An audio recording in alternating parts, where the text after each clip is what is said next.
Welcome to this very special edition of the KJ Masterclass Live, the show which ensures that you profit from your time spent here with experts, either through their industry insights, information, or simply learning from them. And today we have Allison Stieger. She is a mythologist, author, and speaker. And she works with individuals of all ages and from all walks of life on crafting the narrative structure of their lives using their powerful, life changing lessons from myths the world over. Welcome to the show, Allison. Thank you very much. I'm happy to be here. You are welcome. Welcome to the show. Welcome to India in this online format, Allison.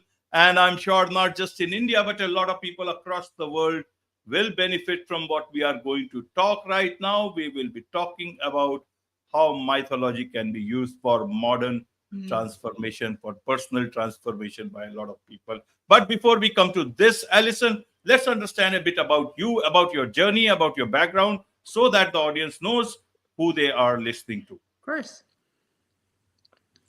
Well, I've been working as a professional mythologist for about 20 years now. And I got a fascination with myth growing up in Alaska, up in the Arctic, and I had a very mythic childhood, and I was fascinated with myths and fairy tales and folk tales from a very young age. And I started to understand how much power these stories had because I could see that there were lessons in them that could help me live my life more effectively. And as I learned from other scholars and started to study, I realized just how deep this work could go. These stories have been around for millennia, and they hold a lot of wisdom from our ancestors, and it's not a really well-studied area in the sense of personal development. So I felt that there was an opportunity here for all of us, for me and other people to learn from these stories so that we could create beautiful and powerful lives for ourselves through the example of what our ancestors left for us. So that was how I got started with this, and it's been so much fun. Every day I get to help change people's lives for the better, and it's just the best thing. Right, Alison. So, for a lot of people, how should they differentiate between, mythology, myths, and then history from their own cultures? How should they do that? Many people do not want them to learn history. Many people do not want them to learn about myths because of their own reasons. So, I want to understand a bit about these things. How should people differentiate between these things and then look at the mythology or the things that are learnable from those stories? Well, I would say that history and mythology are very closely connected. History is, the farther back we get in time, we get more toward what I might call a mythological age, where because there's so much distance between us and the people that came before us, it kind of becomes a story that lives in more of a psychological sense than we know exactly what happened yesterday or a year ago or whatever. It's a little bit different. And as these stories get older and older, they kind of have this sense of resonance and they have a lot of power in them because they've lasted for so long. So I would say that, we understand that stories like Greek myths are myths. We define myths as being about gods and things of that nature. And those ways of looking at the world that were left behind for us, for our ancestors, have so much psychological, psychological resonance in them that they have a lot to offer us as far as wisdom in a way that a story that you heard just a week or a year ago might not have. It kind of creates its own aura of energy in a way. Yeah. Excuse me. Right, Alison. So let's look at myths then. How does a common person understand those myths and then get out the right kind of myths for themselves, the stories for themselves, and then learn for themselves? How do they do that? Because myths, actually, if you look at things, it is a lot about gods, right? About brave men. And in today's time, as a common person, I am having my own traumas. I am having my own financial difficulties. I am, burdened by so many things. And you are asking me to look at stories of gods and brave men. I will say they were gods. How will it work for me? What would you like to tell such people about myths and getting, the right kind of examples, the learning for them, especially in today's time? Well, and I think that you maybe undersell your own life a little bit in that sense, because our heroic our heroic characters from times past and from myths, they had challenges that they have to face just like you do and just like I do. They had moments that they were not brave and they were afraid and they wanted to stop and not go any farther. We call that the refusal of the call or the refusal of the return. You don't want to go and do the big scary thing that requires heroism. And one thing that I like to do here, we talk about the hero's journey. We have this phrase, the hero's journey, that we talk about in mythology a lot. And I don't really like that, because then you get into debates about, well, is it a hero or a heroine? How is the story different if you're a man or a woman? And I say, no, that's not it at all. We're going to call it the heroic journey, because then it's an action that you're choosing to take. Now, we all are on heroic journeys all the time in our lives. Now, sometimes we are, in fact, the hero or the heroine at the center of that story, but sometimes we're characters in other people's stories and we need to be an ally for them or a mentor for them. Or sometimes we're the villain, or sometimes we're the temptation that's tempting them off the path and keeping them from doing the thing that they're supposed to do. So understanding the role that we're holding, not only in our own story, but in the story of other people, is a really insightful thing to know, because by looking at your life as if it was a myth itself, it does a couple of really cool things for you. For one, like, you can tell your story to yourself, and you always do. We do this all the time in our own minds, right? Like, oh, this is what's going on with my wife, or this is what's going on with my son, or whatever. But if you start to look at it as if you are the character in a myth, it gives you a sense of separation from your own story that allows you to see things about it that you might not have noticed before or seen before. By putting your story away from yourself a little bit, like, sometimes I encourage people to write their story as they would tell it first, and then we write it as if it were a myth, and then new things start to pop up very quickly. Oh, I never thought about it that way. Oh, my son really is being a visionary and I need to support him in this. He's doing a thing that scares me, but he has a vision for this new thing that can be in the world, and I need to be here to be his ally and his mentor to support him. So it gives us this kind of sense of power and control over our story that we might not have had before. Right, Allison. So if someone says, Allison, you are asking me to go into past, and you are asking me to believe stories which I don't even know whether they are true or not.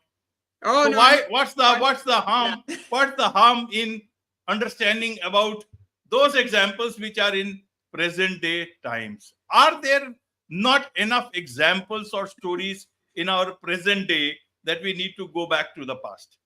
Well, the truth is that I'm not asking you to believe a myth literally. I am asking you to believe in a myth metaphorically.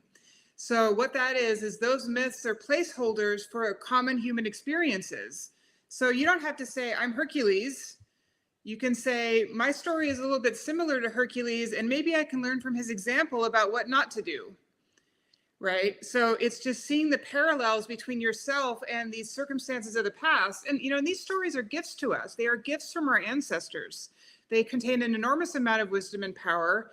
And, we as humans have a deep instinct to want to help out each other. Like, if I figure something out and I want to share it with other people, like, oh boy, I figured out this solution to a problem. I'm going to tell everybody because it's so cool that I figured out how to solve this problem. Well, this is what our ancestors are doing. They're saying, we had this big thing that happened and we figured out how to solve a problem. Or, oh, we did this thing and it was a terrible mistake. Please don't ever do this. And they put those into stories, and they put them into stories that are really thrilling and romantic and exciting adventures with battles. They make it really fun to listen to, so that we kind of sneak the wisdom in around all the great storytelling, so that we can get this path through our lives the way that they found a path through theirs. Right, Allison. Please don't believe them literally.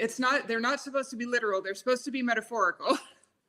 Of course. So as a mythologist, what do you do then? How do you operate and say to someone that, listen, I'm a mythologist and I am going to, help with stories, help you restructure your story through the power of myths or mythology. How does that work out? Give us things from the ground so that, people, the audience can understand it better.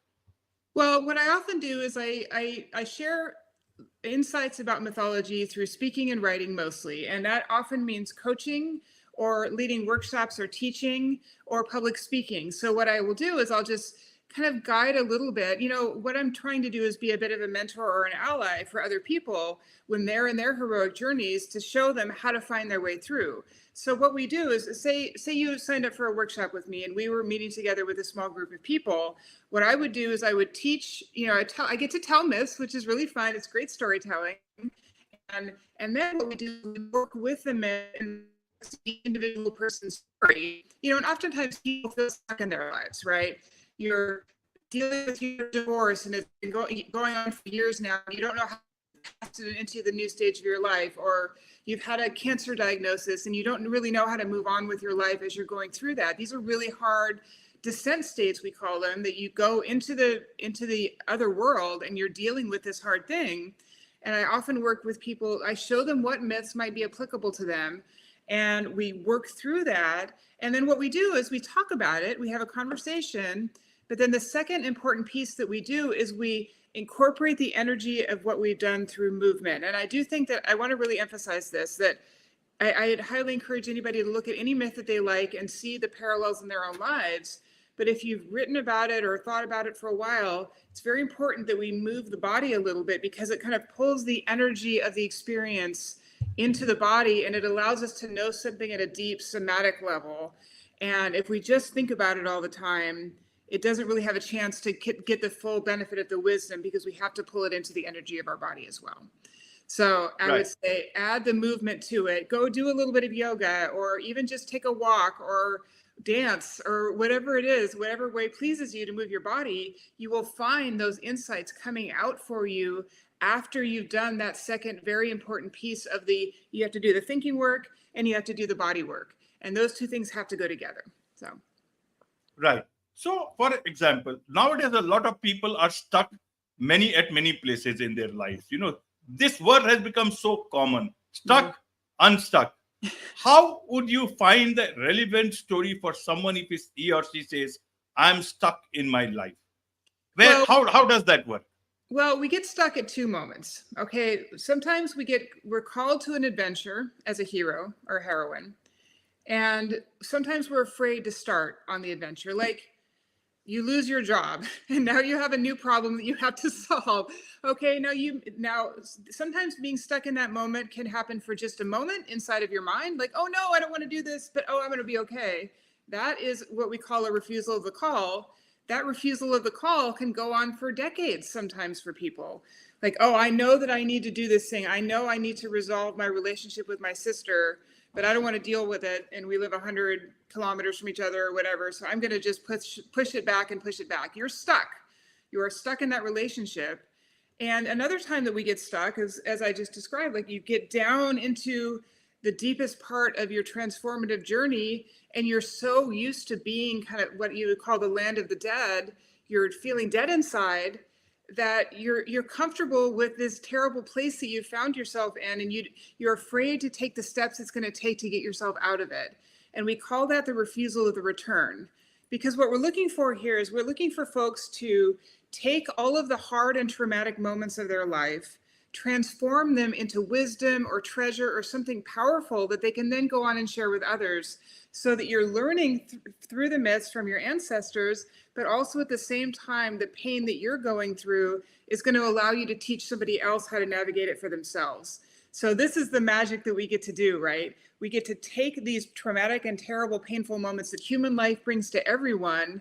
And if we're a hero, we are able to change them into something that can help somebody else later. And that is the deepest core of my work, is let's learn how to do that. You can survive all that, but then you just refuse to become unstuck. And it is hard work. It takes bravery. It takes a lot of courage to do the thing that's going to transform your pain into beauty, but it's also the deepest and truest impulse of the human spirit. And we get to do that. We are so lucky that we get to do that. We can take our pain and make it beautiful. In Spain, they have this word, I don't know if you know it, it's called duende, and it comes from the Romani people of Spain. It's the idea that you take pain and you make art and beauty out of it. And we get to do that if we're lucky. And it's my mission and my passion to help people do that, to not just stay stuck in the moments that are the most difficult. Let's move past them. Let's move into something more powerful. Let's become a leader for our community. That's what my mission is. And I've done it in my own life many times. I've learned, I know more about being stuck than anybody on earth, I feel like, but I get to teach people how to become unstuck. So that's how we do the work. Right. So, who can benefit the most from such mythology? Is it the common person or the leaders? Because a lot of leaders are also corporate leaders, other leaders. It's in crisis, people say. So, what can common people, you have already said, Yeah. but what can leaders learn from mythology? Or is it, just for sloganeering that they continue to use it? Well, I mean, it's leaders have an even greater responsibility to understand this work than anybody else, because they are being looked to, and I'm sorry, I put this light on my face, but they are being looked to guide everybody else. You have to know it's an even more crucial moment for you as a leader, because you're going to pull your own mythic system into the leadership environment. There is a mythic system that exists on your team or in your corporation or in your organization. Now, you can not be aware of how those currents of energy are moving through your company, but if you are, you've now gained a powerful tool for how to navigate that.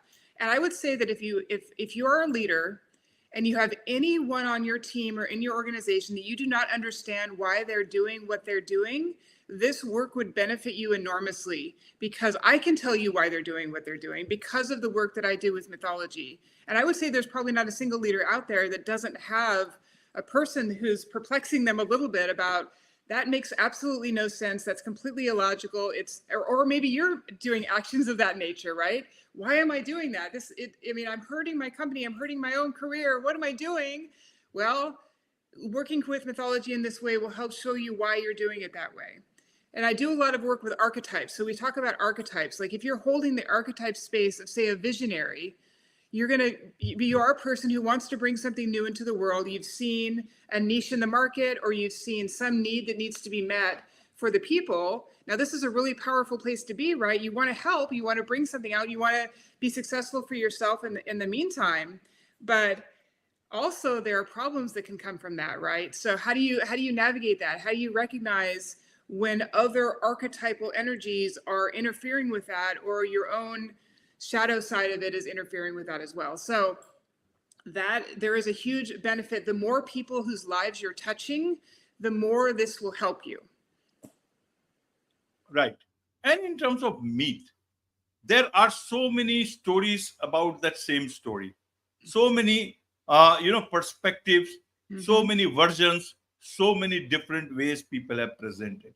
Yeah. How do I know which story is the correct story about that myth, and which one should I follow? Well, I years ago, I used to teach young kids with autism mythology, and they asked me that question all the time. They wanted to lock down the right version of the myth and move on and learn something else. And this is the great thing about the myth. They're kind of, I don't know if you are familiar with the idea of a trickster, but they're tricksterish a little bit. They like to break things up. They like to break up energy. And this is the thing that's interesting about myth, is you can have two myths that are directly in contradiction to each other, and they are both true at the same time. Now, how does that work, right? Well, reason that it works is because these stories are metaphors, right? They are so the answer that I would give you is the myth that you choose should be the one that speaks to you the most, that resonates for you the most, that it will tell you that it's the right one if you listen to your intuition. And this is where we have to kind of allow that sense of listening to that quiet voice inside of our minds. Because if you read two versions of a myth and they have a directly contradictory part of their story, there's something here that's trying to speak to you, right? So you have to listen to that voice inside of your own mind that's saying, okay, this is the part of the myth that I need to listen to right now, and it's going to show me the path forward. And this one is maybe useful for another time, and you may come back to it 10 years later, and now this other version of the myth is the one that you need to listen to. But this is what myths do, because it's kind of like we talk about the game of telephone, where you hear a story and then it gets repeated, and it's a little bit different, it gets repeated. Well, this has been going on for 10,000 years in some cases, right? So which one? It's really about how the psychological aspect of the myth is going to speak to you, that will tell you what you need to know if you're willing to listen. Absolutely, absolutely. So you talk about stories only from the US, or is it from other countries also? Myth from other Oh, countries yeah, also part. I use myths from all over the world. In fact, I was in India myself shortly before the pandemic because I was dealing with some health issues, and the goddess Kali was really speaking to me, and her stories were really speaking to me, and I felt very dead inside, and I felt that I needed the energy of the creator and destroyer to come in. So I traveled to India in November of 2019, and I went to Varanasi and I visited her temple, and it absolutely broke me open in the most beautiful way, and it's restarted my life again. And in fact, that experience is in the opening pages of my book Unstuck, because it absolutely changed everything for me. But I will tell you something really interesting. The day that I was standing in that temple in Varanasi was the day that COVID came into the world, the exact day. And to me, that was so powerful. Like I was dealing with, all this stuff that I was dealing with health-wise, and I felt dead, and then I was alive again. But then here was COVID that showed up. So yeah, it was, yeah. Absolutely. So yes, I work with, Indian, actually, there are some really interesting synchronicities between Indian and Greek myth that I work with all the time. There are some similarities between the archetypal energies of some of the gods. You see some similarities between Krishna and Apollo that I find really fascinating. So there is a very direct through line between some of the Western myths and some of the myths of India that I find really, really fascinating. It's been a part of my work for a long time. So, yeah. Absolutely, absolutely. You are absolutely right. And even I sometimes think about so much of similarity between the Indian mythology and the Greek mythology. One more thing I will come to your book, Allison, but one thing I want to understand is you talk about transformation in the modern day through the past. Mm-hmm. Nowadays, there is this big word called authenticity. Mm-hmm. Everyone talks about authenticity, be yourself, leaders, be yourself, heart-centered leadership, all sort of things. Mm-hmm. And everyone tries to be authentic. Whether they are authentic or not, they themselves know or don't know. That is their issue. But this word authentic or authenticity has gained so much of currency. And if someone says, Allison, you are asking me to be, to have my transformation in these so-called authentic times, and you are asking me to go back to the past where the story itself is, I'm not sure is authentic or not. How does that work? Well, I think that you can both be authentic and true to who you are, but also recognize when archetypal energies are at play in your life. Like it helped me tremendously. I have 2 teenage sons, and I figured out through this work that sometimes they need the flawed and human person that I am to be the person that they see in front of them. But there is a thing called a mother archetype. And teenagers especially, they need this big thing of what mother has always been for humankind to push against as they grow into adulthood. Now, we are holding archetypal space for people in every part of our lives. Now, you can do that, but you can also be a flawed human being inside of it and be the authentic person. But recognizing when you are holding an archetype for somebody else is a deeply insightful thing to know. You want to be authentic, of course, but if you see it, this gets back to that idea that people might be doing things that seem a little bit inexplicable or not understandable to you. It's probably because you're holding an archetype for them. So I see this all the time on the internet. People will either love me or come at me and tell me hateful things in the comments. And I understand that, if this is happening to you, if someone is reacting to you in a way that doesn't make sense and they don't really know you, it's because they're reacting to an archetype that they see in you. Okay. So, and then you need to understand which one it is and why. Right now, that's another problem. But you are, even what you're doing, like I know you're a journalist and a podcast host. Now that you are a person inside of all of that, and you're a flawed person, but that holds archetypal energy.